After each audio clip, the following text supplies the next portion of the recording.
বিসমিল্লাহির রহমানির রহিম। যে কুরআন ভালো করে সে ইমাম হবে। হাদিস 1046। হযরত আবু মাসউদ রাদিয়াল্লাহু আনহু বলেন, রাসূল সাল্লাল্লাহু আলাইহি ওয়াসাল্লাম বলেছেন, মানুষের ইমামত করবে সেই যে কুরআন ভালো করে। যদি কুরআন পড়া সকলের সমান হয় তবে যে সুন্নাহ বেশি জানে। যদি সুন্নাহ সকলের সমান হয় তবে যে হিজরত করেছে সে। যদি হিজরতের সকলের সমান হয় তবে যে বয়সে বেশি। কেউ যেন অপর ব্যক্তির অধিক ক্ষমতাস্থলে ইমামতি না করে এবং তার বাড়িতে তার সম্মানস্থলে না বসে, তার সম্মানস্থলে না বসে তার অনুমতি ব্যতীত। মুসলিম। 3 ব্যক্তির মধ্যে ভালো কোরআন পাঠকার ইমাম হবে। হাদিস 1047। হযরত আবু সাঈদ খুদরি রাদিয়াল্লাহু আনহু বলেন, রাসূল সাল্লাল্লাহু আলাইহি ওয়াসাল্লাম বলেছেন, যখন 3 ব্যক্তি হবে তখন যেন তাদের মধ্যে হতে একজন ইমামত করে এবং ইমামতের অধিকারী সেই যে কোরআন অধিক ভালো পড়ে। মুসলিম। উত্তম লোকেরা আযান দিবে। হাদিস 1048। হযরত ইবনে আব্বাস রাদিয়াল্লাহু আনহু বলেন, রাসূল সাল্লাল্লাহু আলাইহি ওয়াসাল্লাম বলেছেন, তোমাদের আযান যেন তোমাদের উত্তম লোকগণই দেয় এবং তোমাদের ইমামত যেন তোমাদের কারী লোকগণই করে। আবু দাউদ।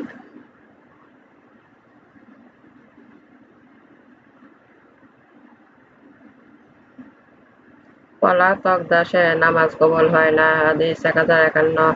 হযরত আবু উমামা বাহিলী রাদিয়াল্লাহু আনহু বলেন, রাসূল সাল্লাল্লাহু আলাইহি ওয়াসাল্লাম বলেছেন, 3 ব্যক্তির নামাজ তাদের কানে সীমা অতিক্রম করে না। পলাতক দাস যাবৎ না সে ফিরে আসে, যে নারী আত্মীয়যাপন করেছে অথচ তার স্বামী তার উপর অসন্তুষ্ট, এবং মানুষের ইমাম যাকে তারা নাপছন্দ করে। তিরমিজি। পরস্পর বিচ্ছিন্ন 2 ভাইয়ের নামাজ কবুল হয় না। হাদিস 1057। হযরত ইবনে আব্বাস রাদিয়াল্লাহু আনহু বলেন, রাসূল সাল্লাল্লাহু আলাইহি ওয়াসাল্লাম বলেছেন, 3 ব্যক্তি তাদের নামাজ তাদের মাথার উপর এবং বিগত ও উঠানো হয় না। যে ব্যক্তি লোকের ইমামত করে অথচ তার উপর নারাজ। সেই স্ত্রীলোক যে রাত্রি যাপন করে অথচ তার স্বামী তার উপর নাখোশ। 3 সে 2 ভাই যারা পরস্পর বিচ্ছিন্ন। ইমাম মাজাহ। শিশু কাঁদলে নামাজ সংক্ষেপে করা যায়। হাদিস 1058। হযরত আনাস রাদিয়াল্লাহু আনহু বলেন, আমি রাসূল সাল্লাল্লাহু আলাইহি ওয়াসাল্লাম অপেক্ষা কোন ইমামের পেছনে এক সংক্ষেপ অথচ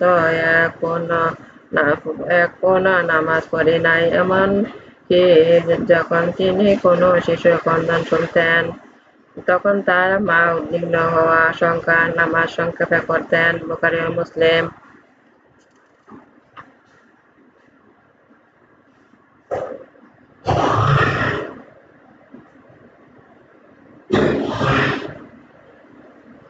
নামাজের মধ্যে কোন অঙ্গ ইমামের পূর্বে পরিচালনা করবে না। হাদিস 1065। হযরত বারা ইবনে আযিম রাদিয়াল্লাহু আনহু বলেন, আমরা রাসূল সাল্লাল্লাহু আলাইহি ওয়াসাল্লাম এর পিছনে নামাজ পড়তাম অথচ তিনি সামিআল্লাহু লিমান হামিদা বলতেন, তখন আমাদেরকেও সামিআল্লাহু লিমান হামিদা বলতেন। তখন আমাদের কেউ আপন পিঠ উজু করত না যে পর্যন্ত না রাসূল সাল্লাল্লাহু আলাইহি ওয়াসাল্লাম আপন কপাল মাটিতে রাখতেন। বুখারী ও মুসলিম।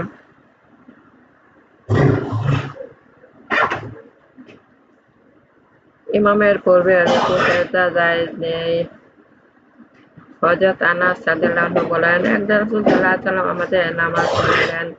যখন তিনি নামাজ সম্পূর্ণ করলেন আমাদের প্রতি মুখ ফিরিয়ে বললেন, হে লোকগণ, আমি তোমাদের ইমাম, সুতরাং তোমরা রুকু সেজদা কেরাম ও সালাম আমার পূর্বে সমাদা করিও না। আমি নিশ্চয় তোমাদের দেখে থাকি আমার নামাজের দিক হতে এবং তোমাদের পশ্চাৎ দিক হতে মুসলিম। নামাজের সমস্ত বিষয় ইমামের পরে করতে হয়। হাদিস 1067। হযরত আবু হুরায়রা রাদিয়াল্লাহু আনহু বলেন, রাসূল সাল্লাল্লাহু আলাইহি ওয়াসাল্লাম বলেছেন, তোমরা ইমামের আগে যাবে না। ইমাম যখন তাকবীর বলবেন তোমরা তাকবীর বলবে। ইমাম যখন ওয়ালাদ্দিন বলবেন তোমরা আজান আমিন বলবে। ইমাম যখন রুকু করবে তখন তোমরা সাথে সাথে রুকু করবে এবং ইমাম যখন সামিআল্লাহু লিমান হামিদা বলবেন তোমরা সাথে সাথে বলবে। আল্লাহুম্মা রাব্বানা লাকাল হামদ। বুখারী ও মুসলিম। ইমামের পূর্বে মাথা উঠালে কঠিন শাস্তি। হাদিস 1070। হযরত আবু হুরায়রা রাদিয়াল্লাহু আনহু বলেন, রাসূল সাল্লাল্লাহু আলাইহি ওয়াসাল্লাম বলেছেন, যে ইমামের পূর্বে মাথা উঠান সে কি ভয় করে না যে তার মাথাকে আল্লাহ তাআলা গাদা আর মাথা রূপান্তর করে দেবেন? বুখারী ও মুসলিম। যদি ইমাম সেজদা থাকেন তবে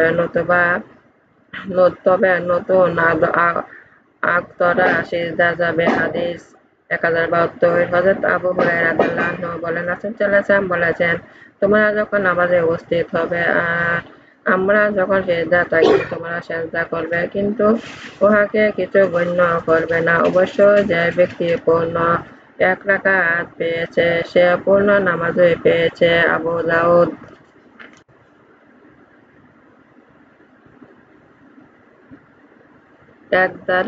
যে একধারে 40 দিন জামাতে নামাজ পড়ে সে বেহেশতি। হাদিস 1073।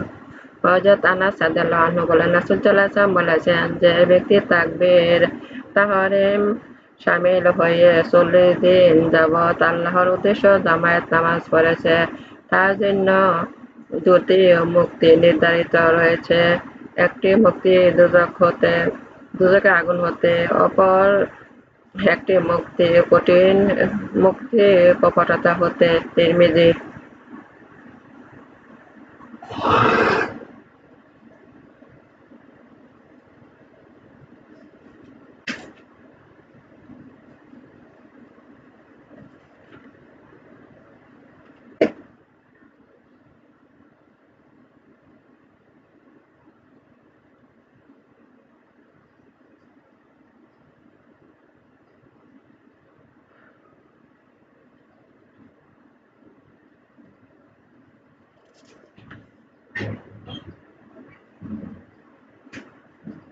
শেষ রাতে 4 রাকাত নামাজ অনেক সওয়াব। হাদিস 1106। হযরত উমর রাদিয়াল্লাহু আনহু বলেন, আমি রাসূল সাল্লাল্লাহু আলাইহি ওয়াসাল্লামকে বলতে শুনেছি, সূর্য ঢলে যাওয়ার পর যোহরের পূর্বে 4 রাকাত নামাজ সওয়াব, শেষ রাতে 4 রাকাত নামাজ সমান গণ্য করা হয়। সে সময় কোনো বস্তুই আল্লাহর পবিত্রতা বর্ণনা ছাড়া থাকে না। অতঃপর রাসূল সাল্লাল্লাহু আলাইহি ওয়াসাল্লাম এই আয়াত পাঠ করলেন, তারা কি আল্লাহর সৃষ্টির দিকে দৃষ্টি করে না, যার ছায়া সমূহ ডানে ও বামে ডলে, তাকে আল্লাহ সেজদা তার বিধান এর উপর নতি স্বীকার করে। তিরমিজি, বাইহাকী, শুআবুল ইমানে।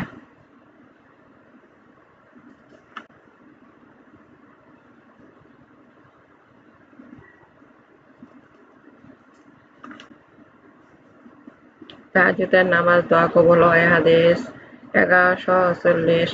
হযরত আব্দুল্লাহ ইবনে আব্বাস রাদিয়াল্লাহু আনহু বলেন, রাসূল সাল্লাল্লাহু আলাইহি ওয়াসাল্লাম যখন রাতে তাহাজ্জুদ নামাজ পড়তে উঠতেন এরূপ বলতেন, হে আল্লাহ, তোমারই জন্য প্রশংসা, তুমি আমানত সমূহ ও জমিন সমূহ এবং এর মধ্যে যা আছে তাদের নূর, তোমারই জন্য প্রশংসা, তুমি আসমান সমূহ, জমিন এবং এদের মধ্যে যা আছে তাদের ভাষা, তোমারই জন্য প্রশংসা, তুমি সত্য, তোমার অর্ডার সত্য, পরকালে তোমার সাক্ষাৎ সত্য, তোমার বাণী সত্য, বেহেশত সত্য, দোজখ সত্য, নবীগণ সত্য, মুহাম্মদ সত্য, কিয়ামত সত্য। হে আল্লাহ, আমি তোমারই কাছে আত্মসমর্পণ করছি, তোমার উপর ভরসা করছি, তোমারই প্রতি প্রত্যাবর্তন করছি, তোমারই সাহায্য শত্রুর সাথে মোকাবেলা করছি, তোমার কাছে বিচার প্রার্থনা করছি, তোমার আমায় ক্ষমা করো যা আমার প্রকাশ্য করেছি এবং যা আমি করেছি বলে তুমি জানো অথচ আমি জানি না। তুমি কাউকে বা কিছু অগ্রগামী করো এবং তুমি পশ্চাৎগামী করো। তুমি ছাড়া কোনো উপাস্য নেই এবং তুমি ছাড়া কোনো মাবুদ নেই। বুখারী ও মুসলিম। কাজেতে নামাজ শুরু করে দোয়া করতে হয়। হাদিস 1141। হযরত আয়েশা রাদিয়াল্লাহু আনহা বলেন, রাসূল সাল্লাল্লাহু আলাইহি ওয়াসাল্লাম যখন রাতে উঠতেন, নামাজ শুরু করতেন এবং বলতেন, হে আল্লাহ, জিবরাইল, মিকাঈল, ইসরাফিলের প্রভু পরদিগার, আসমানসমূহ জমিনের সৃষ্টিকর্তা, দৃশ্য অদৃশ্য সমস্তের জ্ঞাতা, তুমি ফয়সালা করবে তোমার বান্দাদের মধ্যে যে ব্যাপারে তারা পরস্পর মতভেদ করেছে, কেননা তুমি সিরাতে মুস্তাকিম সত্য পথ দেখাও যাকে তুমি ইচ্ছা করো। মুসলিম।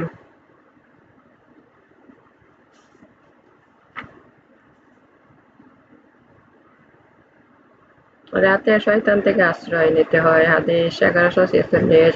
হযরত আবু সাঈদ খুদরি রাদিয়াল্লাহু আনহু বলেন, রাসূল সাল্লাল্লাহু আলাইহি ওয়াসাল্লাম যখন রাতে উঠতেন প্রথম আল্লাহু আকবার বলতেন, তারপর বলতেন, হে আল্লাহ, তোমার পবিত্রতা ঘোষণা করি, তোমার প্রশংসার সাথে, তোমার নাম বরকতময়, তোমার মহত্ব সুউচ্চ, তুমি ছাড়া কোনো মাবুদ নেই। তারপর বলতেন, আল্লাহ অতি মহান।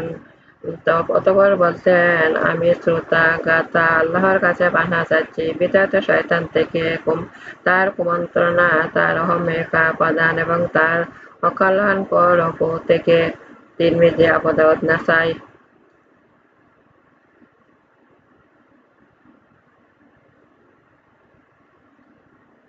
রাতের নামাজ যে কোনো দোয়া কবুল হয়। হাদিস 1144।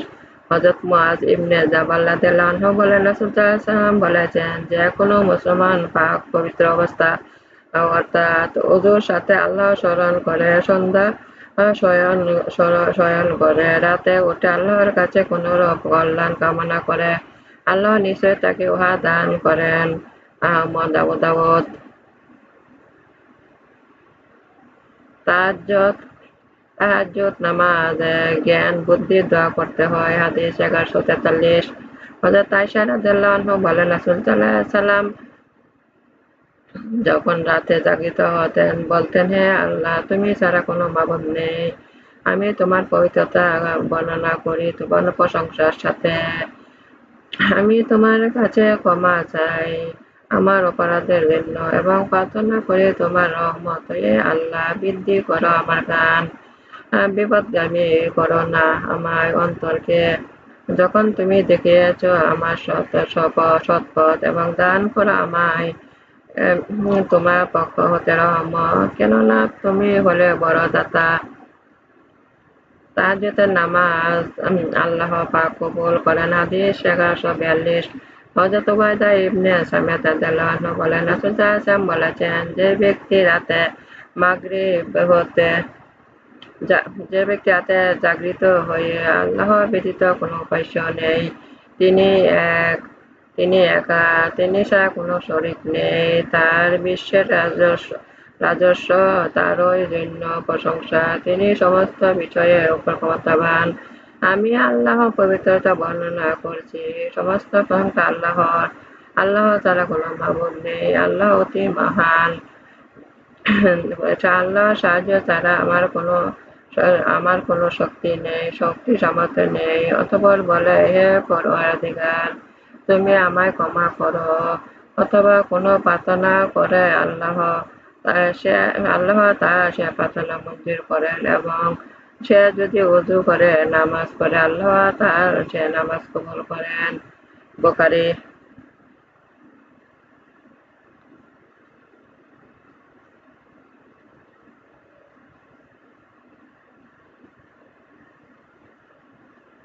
যে কারণে রাতে শয়তান কুমন্ত্রণা দেয়। হাদিস 1148। হযরত আবু হুরায়রা রাদিয়াল্লাহু আনহু বলেন, রাসূল সাল্লাল্লাহু আলাইহি ওয়াসাল্লাম বলেছেন, যখন তোমাদের কেউ ঘুমায়, শয়তান তার মাথার পিছন দিকে 3টি গিরা দেয়, প্রত্যেক গিরার উপর মোহর মেরে 1.5 রাত আছে, তুমি নিশ্চিন্তে ঘুমাও। যদি সে জাগে আল্লাহ স্মরণ করে একটি গিরা খুলে যায়, তারপর যদি সে উযু করে আরো একটি গিরা খুলে যায়, অতঃপর যদি সে নামাজ পড়ে তবে আরেকটি গিরা খুলে যায়, সে প্রভাতে উঠে প্রফুল্ল পবিত্র অন্তর, অন্যথা সে প্রভাতে উঠে কুলসিত অন্তর এবং ও অলস মানে বুখারী ও মুসলিম। আল্লাহর রহমত অপূর্ণ হয়ে থাকে রাতে। হাদিস 1151। উম্মুল মুমিনিন হযরত উম্মে সালাম রাদিয়াল্লাহু আনহা বলেন, রাসূল সাল্লাল্লাহু আলাইহি ওয়াসাল্লাম এক রাতে বড় সতর্কভাবে জাগিত হলেন এবং বলতে লাগলেন, সুবহানাল্লাহ, এ রাতে কত রহমত নাযিল হলো, কত বিপদ এসে পড়ছিল, কে জাগিয়ে দিবে হুজরাবাসীদের। এটা দ্বারা তিনি তার বিবিগণের প্রতি ইঙ্গিত করেছিলেন যাতে তারা নামাজ পড়ে।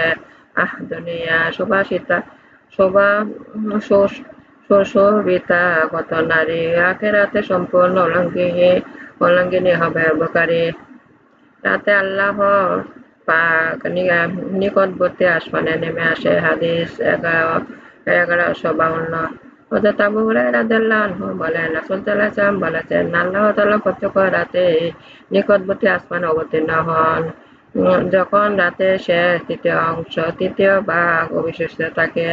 বলতে থাকেন, কে আছো হে যে আমায় ডাকবে, আমি তার ডাকে সাড়া দিব। কে আছো যে আমার কাছে কিছু চাইবে, আমি তাকে তা দান করব। কে আছো যে আমার কাছে ক্ষমা চাইবে, আর আমি তাকে ক্ষমা করব। বুখারী ও মুসলিম।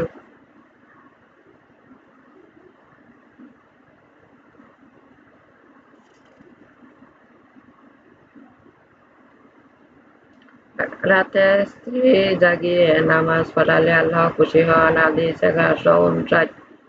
হযরত আবু হুরায়রা রাদিয়াল্লাহু আনহু বলেন, রাসূল সাল্লাল্লাহু আলাইহি ওয়াসাল্লাম বলেছেন, আল্লাহ যে ব্যক্তির প্রতি অনুগ্রহ করুন, যে ব্যক্তি রাতে উঠে নামাজ পড়ে এবং আপন স্ত্রীকে জাগিয়ে দেয়, সে নামাজ পড়তে আর যদি সে উঠতে অস্বীকার করে তার মুখে পানি ছিটিয়ে দিয়েছে। এরূপ আল্লাহ অনুগ্রহ বর্ষণ করুন যে স্ত্রীলোকের প্রতি যে রাতে উঠে নামাজ পড়েছে এবং আপন স্বামীকেও জাগিয়ে দিয়েছে এবং সেও নামাজ পড়েছে, আর যদি সে উঠতে অস্বীকার করে তার মুখমণ্ডল পানি ছিটিয়ে দিয়েছে। আবু দাউদ ও নাসাই। ফজরের নামাজ শেষে দোয়া কবুল হয়। হাদিস 1160। হযরত উমামা বাহিলী রাদিয়াল্লাহু আনহু বলেন, একজন রাসূল সাল্লাল্লাহু আলাইহি ওয়াসাল্লামকে জিজ্ঞেস করা হলো, রাসূল সাল্লাল্লাহু আলাইহি ওয়াসাল্লাম, কোন দোয়া ত্বরিত কবুল হয়? রাসূল সাল্লাল্লাহু আলাইহি ওয়াসাল্লাম বললেন, রাতের শেষ মধ্যভাগ দোয়া এবং ফজর নামাজের পরের দোয়া। তিরমিজি। বেহেশতে খুব মসৃণ হবে যার মধ্যকার সবকিছু দেখা যাবে। হাদিস 1161। হযরত আবু মালিক আশআরী রাদিয়াল্লাহু আনহু বলেন, রাসূল সাল্লাল্লাহু আলাইহি ওয়াসাল্লাম বলেছেন, বেহেশতের মধ্যে এমন সব মসৃণ বালাখানা রয়েছে যার বাইরের জিনিসগুলো ভেতর হতে এবং ভেতরের জিনিসপত্র বাহির হতে দেখা যায়। সেই বালাখানা আল্লাহ তাআলা যে ব্যক্তির জন্য প্রস্তুত করে রেখেছেন, সে ব্যক্তি মানুষের সাথে নরম কথা বলে, ক্ষুধা থেকে আহার্য দান করে, পরস্পর রোজা রাখে এবং রাতে নামাজ পড়ে, অথচ মানুষ তখন ঘুমিয়ে থাকে। বাইহাকী সবুল ইমানে এরূপ বর্ণনা করেছেন। তিরমিজি ও হযরত আলী অনুপ বর্ণনা করেছেন, কিন্তু তার বর্ণনা নরম কথা বলে, এর স্থলে মধুর কথা রয়েছে। তাহাজ্জুদের জন্য রাতে নিয়মিত উঠতে হয়। হাদিস 1162। হযরত আব্দুল্লাহ ইবনে আমর ইবনে আস রাদিয়াল্লাহু আনহু বলেন, একদিন রাসূল সাল্লাল্লাহু আলাইহি ওয়াসাল্লাম আমাকে বলতেন, হে আব্দুল্লাহ, তুমি অমুকের মতো হইও না যে প্রথম তাহাজ্জুদের জন্য রাতে উঠত, এখন ওঠা ছেড়ে দিয়েছে। বুখারী ও মুসলিম। আমার নামাজ আমার উপাসনা, আমার জীবন, আমার মানুষ আল্লাহরই। আমি আল্লাহর কাছে আত্মসমর্পণ করেছি। হে আমার রব, আমাকে আল্লাহর আনুগত্য বানান, রাসূলের আনুগত্য বানান। আল্লাহর উপদেশ পালন করতে শক্তি দান করুন। দুনিয়া আখিরাতে কল্যাণ দান করুন। দোজখের অগ্নি হতে আমাদের রক্ষা করুন। আমার প্রিয় হযরত মুহাম্মদ সাল্লাল্লাহু আলাইহি ওয়াসাল্লাম এর ওসিলা আমাদের জীবনের গুনাহ ক্ষমা করুন। আল্লাহ আমার অভিভাবক, আল্লাহ আমার অভিভাবক, আল্লাহ আমার অভিভাবক, আল্লাহ আমার অবলম্বন, আল্লাহ আমার অবলম্বন, আল্লাহ আমার অবলম্বন। আমার ভিডিওগুলো আপনি একটু বেশি করে একটু শেয়ার করুন, বেশি করে সাবস্ক্রাইব করুন, বেশি করে সাবস্ক্রাইব করুন।